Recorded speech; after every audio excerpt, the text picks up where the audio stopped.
Bonjour à tous, c'est Simon Madio et je vous retrouve pour évoquer avec vous le The 50 de ce mercredi du côté de Clairefontaine-Deauville avec le très prisé grand steeple chase de la ville de Deauville, un handicap disputé sur 4500 mètres avec des chevaudages bien connus au départ. Le départ justement sera donné à 18 heures, ça sera dans le septième rendez-vous du programme. Seulement 13 partants, mais que le choix fut difficile à faire tant les valeurs se tiennent de près, ça sera une question de parcours, une question de chance pour chacun des 13 concurrents. Timidement, on va tout de même aborder la candidature de notre favori, le numéro 4, Folly Foot, le cheval de Pascal Ada et François Renaud, qui est bien connu des turfistes dans les grands handicaps, surtout sur les haies, mais c'est un cheval qui a déjà bien fait également sur le steeple, troisième de cette épreuve en 2023. Il a fait l'arrivée durant le printemps, pardon, du côté de Dieppe, en terminant notamment troisième du Grand Steeplechase de la ville de Dieppe. Il a repris de la fraîcheur depuis. Il se retrouve en 59 de valeur. Il est compétitif à cette valeur. Clément Lefebvre est en selle. Et même si la piste ne sera peut-être pas assez profonde pour ses aptitudes, on le sent vraiment capable de jouer un premier rôle. En deuxième position, on retrouvera le numéro 2, Charmino, qui a été décevant le 28 juillet. C'était dans la course référence, le prix Léopold Dorsetti. Il faisait partie des favoris. Il est resté à la corde, a fait quelques fautes et a reculé un peu par le jeu des relais dans le tournant final et n'a pas réussi à se relancer. Son mentor invoque l'excuse du terrain un peu trop profond ce jour-là. Ici, il devrait être rapide, ce terrain. Ça va lui convenir. C'est un cheval qui est compétitif à cette valeur. Avec Félix de Gilles et malgré son poids, on sent qu'il est, on le pense en tout cas, capable de se réhabiliter. Ça sera même notre bon point d'appui, ce numéro 2, Charmino. En troisième position, on retrouvera le numéro 10, Golden Park, qui a encore une fois montré qu'elle pouvait être très performante durant la période estivale. Elle a gagné en dernier lieu, c'était dans une deuxième épreuve. Ici, elle n'aura pas la décharge de son partenaire et change même de partenaire puisqu'Angelo Zuliani sera en selle. Mais l'an dernier, ce tandem avait fait l'arrivée de ce même grand steeplechase de la ville de Deauville à cette valeur de 55,5. Si elle n'est pas trop loin l'entrée de la ligne droite, la pensionnaire de Michael Serror est clairement capable de venir jouer un très bon rôle à nouveau. En quatrième position, on retrouvera le numéro 11, Gélacotte, qui n'a pas beaucoup couru ces derniers temps. Sa rentrée elle est bonne du côté du Lion d'Angers. Il a un peu manqué pour finir, mais il prenait tout de même une bonne troisième place. Ici, il se retrouve avec moins de poids. C'est un cheval qui est capable de faire de très très bonnes choses quand il est en pleine possession de ses moyens.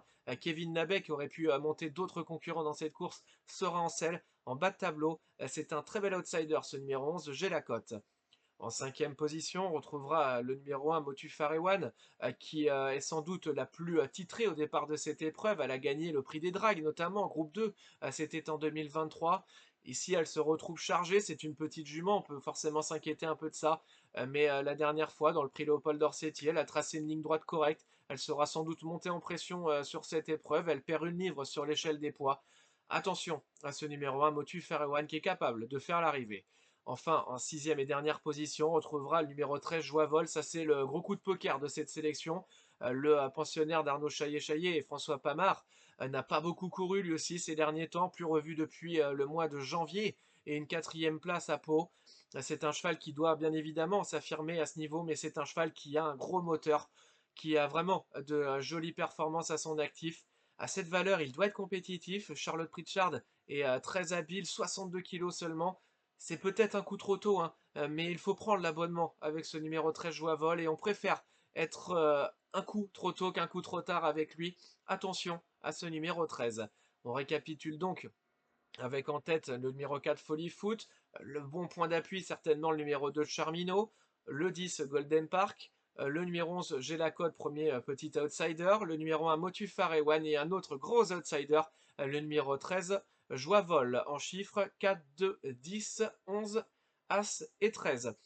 Pour les repérer, on va voyager un peu partout ce mercredi, mais pour la petite folie, on va commencer par ça.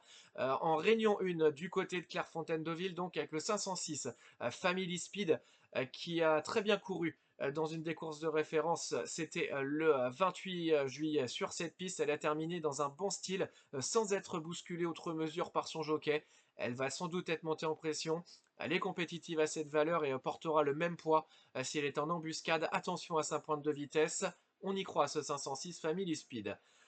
Ensuite, on ira du côté de la Réunion 4, du côté de Vittel, avec le 408 Diana, qui est autre que la tenante du titre dans ce handicap de longue haleine, 3400 mètres à parcourir. La jument de Junta Mayer a montré sa forme ces derniers temps en restant sur deux bonnes quatrièmes places. Elle est dans son jardin à Vittel et se retrouve 2 kilos plus basse que l'an dernier. Si David Breu s'en sert parfaitement, elle semble capable de garder son titre. On y croit, ce 408 Diana. En Réunion 5, ensuite, on ira sur le 702, l'Ouragan du Dijon, la Réunion 5 au Sable d'Olonne, en trop. Le départ à 22h05. L'Ouragan du Dijon a débuté sa carrière par une bonne quatrième place à Pornichet. Il a été disqualifié par 2 fois ensuite. Mais dernièrement, du côté de Cabourg, il aurait peut-être gagné, même sans doute gagné, s'il n'avait pas été réticent au moment de s'engager entre deux chevaux. On sent qu'il a eu peur de s'engager. Il s'est mis à la faute.